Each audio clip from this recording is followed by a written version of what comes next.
자, 안녕하십니까. 이슈면의 주식뉴스공장 시장 특징주. 아마 개인 투자자분들이 시황 부분들, 접근 부분들은 다소 어려우실 수도 있을 겁니다. 그래서 시황 부분들은 앞에 아침에 모닝 브리핑하고 그 다음에 장 마감 후에 마감 브리핑 부분들 올려드리니까 이 부분을 일단 참고해 주시고, 아무래도 이제 관심권을 좀 주시는 게 개별 종목군 정도 되겠죠. 개별 종목군들 시장 특징주, 그날 뭐 대형주든 중형주든 좀 심도 깊은 내용들의 종목군이 있으면 내용들을 코멘트를 좀 드려보도록 하겠습니다. 자, 오늘 얘기를 드릴 종목은 시장에 화제가 좀 되고 있는 종목군입니다. SK 하이닉스. 앞에 종목군하고 뒤에 종목군은 약간 틀린 부분들이 있기는 합니다만은 SK 하이닉스, 한국금융주주, 미래에셋증권, KB금융, OCI.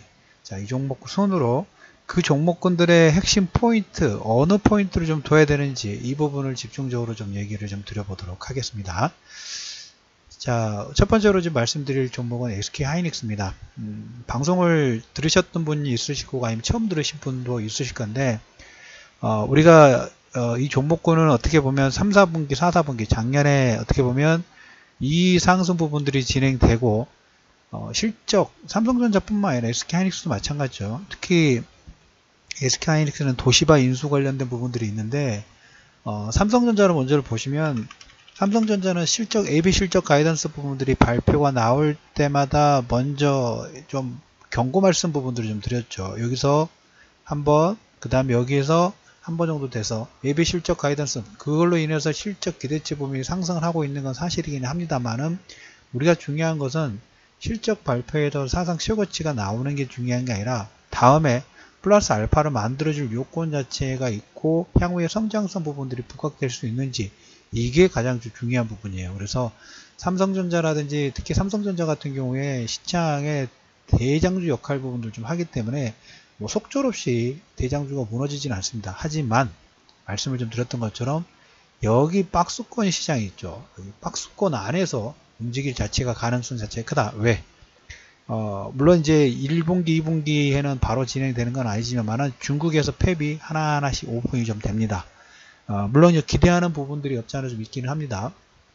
기대하는 부분은 3D 엔드 쪽, 이제 본격적인 투자 부분에서 이제 아웃풋 부분들이 이제 서서히 나오는 시작 부분들이 좀 되고, 마이너스 되는 요건은 중국의 팹이 이제 하나하나씩 스타트를 좀 들어간다는 거예요. 그리고 더불어서 중국에서 약간 그 보호무역 관련된 부분들로 약간 태클을 걸려고 하는 모습들이 좀 나오고 있다라는 이 부분이 어떻게 보면 마이너스 요건이다. 그래서 어떻게 보면 이제 향후에 지속적으로 D램에 대한 그 경쟁 부분일까요? 치킨 게임이 바로 일어나지 않지만 내년 하반기, 올해 하반기부터 내년부터 해서 서서히 중국에서 물론 기술 격차가 큰 건 사실이에요.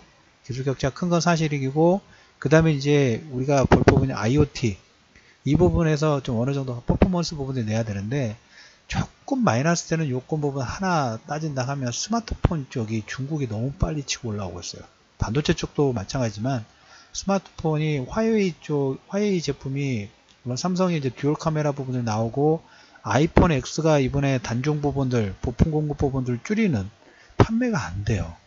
너무 고가로 만들었기도 하지만은 삼성이라든 기존 제품들의 시장 점유율 부분들 계속 잠식을 해주는 그런 효과 부분들이 있습니다. 그래서 일단 삼성전자는 박스권 매매 부분들을 지금 진행하실 필요가 있다는 얘기고, 그 다음에 SK하이닉스 같은 경우에 지금 볼 부분이 어떻게 보면 추세 자체가 도시바 인수 관련된 부분들이 맥점하고 3, 4분기 실적 관련된 부분도 피크를 찍은 다음에 계속적으로 지금 약세 부분들 진행을 하고 있죠.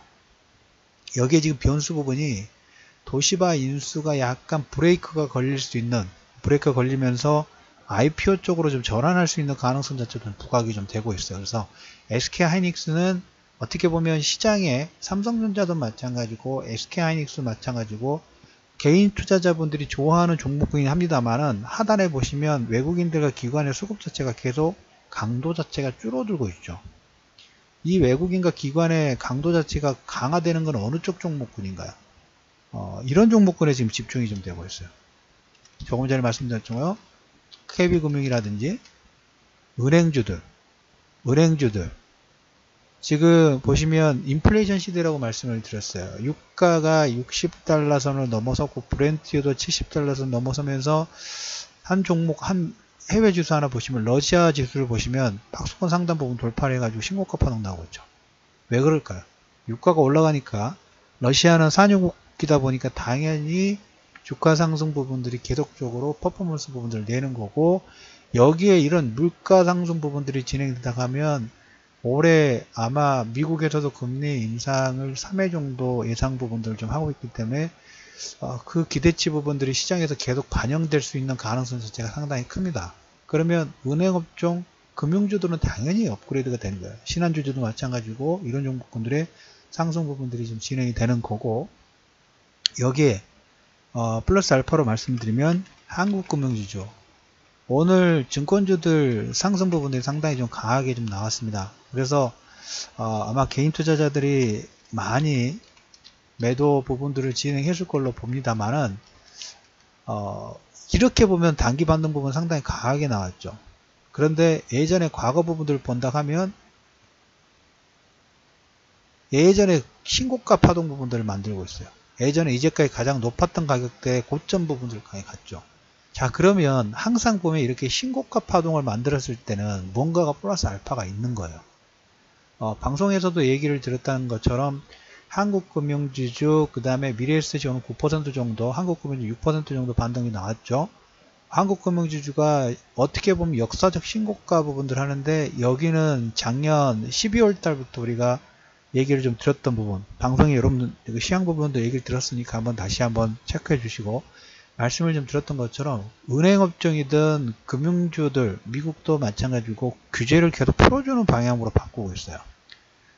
그래서 초대형 IB, 한국금융주주는 4조입니다. 4조가 넘어서서 5개 증권사가 초대형 IB 부분들의 발행업 시장 부분들을 신청을 했는데 다 성공하지 못했어요. 유일하게 한국금융주주만 한 달 정도 전으로 생각합니다. 한 달 정도 전에 발행어음 시장 부분들을 진입해서 3일 만에 5천억 예판됐고, 올해 예상은 좀 조 단위 이상의 발행어음 시장 부분들을 발행을 좀 할 겁니다. 그래서 미래에셋이, 이거 어떻게 보면 증권업종한테는 먹거리죠. 미래에셋 대우도 보면 오늘 9% 상승 부분들 진행되는 것은, 여기에서 지금 얘는 시가총액 자본금 자체를 4조로 하는 게 아니라 8조 정도 진행을 했어요. 근데 이제 8조 정도 진행되면서 증권업체 전체적으로 아마 다음에 NH라든지 미래에셋이 다음 규제 완화의 대상 부분들이 좀 될 거예요. 그렇기 때문에 증권업종은 먹거리로 인해서 산업군 자체의 플러스 알파의 수익 부분들을 올릴 수 있는 가능성 자체가 상당히 커지면서 주가 반등 부분들이 일으키고 있다라는 말씀을 좀 드려보도록 하겠고, 마지막으로 OCI 같은 경우에는 11만원대부터 방송에서 얘기를 드렸던 종목군 중에 하나입니다. 11만원대부터 19만원대까지 올라왔고, 다시 지금 20만원 돌파 부분들 하는데, 외국인들은 강도 부분들을 절대 줄일 의사가 없어요. 왜? 태양광 업종 부분들이 전체적으로 보면 폴리실리콘 가격도 지금 상승 부분들이 나오고 있고, 인도라든지 중국 쪽에서 제품 생산 부분들, 투자 확대 부분들을 진행하는 거고, 우리나라도 역시 3020 신재생에너지 3020 전략에 따라서 태양광, 풍력의 어떤 제품 생산 부분들, 수요 부분들은 계속적으로 늘어날 수밖에 없는 그런 구조 부분들을 가지고 있다. 그렇기 때문에 여기는 어떻게 보면 치킨 게임이 끝났어요. 이제까지 보시면, 이제까지 65만원짜리 종목이 여기 때까지 하락 부분들이 나왔어요. 60만원 종목이 5만원, 6만원대까지 하락 부분이 나왔단 말이에요. 이 기간 동안 뭐 했나요? 치킨 게임 했다는 거죠. 치킨 게임. 하위 업체들 다 도산하고, 주가의 하락 부분들이 이렇게 반토막이 하나 10분의 1토막 가까이 하락 부분이 나오면서 이제 승자독 효과가 서서 이 종목군의 주가 상승 부분들을 이끄는 하나의 매개체 역할 부분들을 하고 있다. 그래서 태양광 업황 부분들의 치킨 게임 이후 새로운 산업군에 대한 기대감 자체도 계속적으로 주가 상승을 일으키는 하나의 매개체 역할 부분들을 하고 있다는 얘기를 좀 드려보도록 하겠습니다. 자, 오늘 첫 번째로 진행을 좀 해보겠습니다. SK하이닉스, 한국금융주주, 미래에셋증권, KB금융, OCI, 아무래도 시장의 대형주 종목군들이고 개인 투자자분 마감 브리핑에서 이런 당부 말씀을 좀 드렸습니다. 휴먼 인덱스가 나왔어요.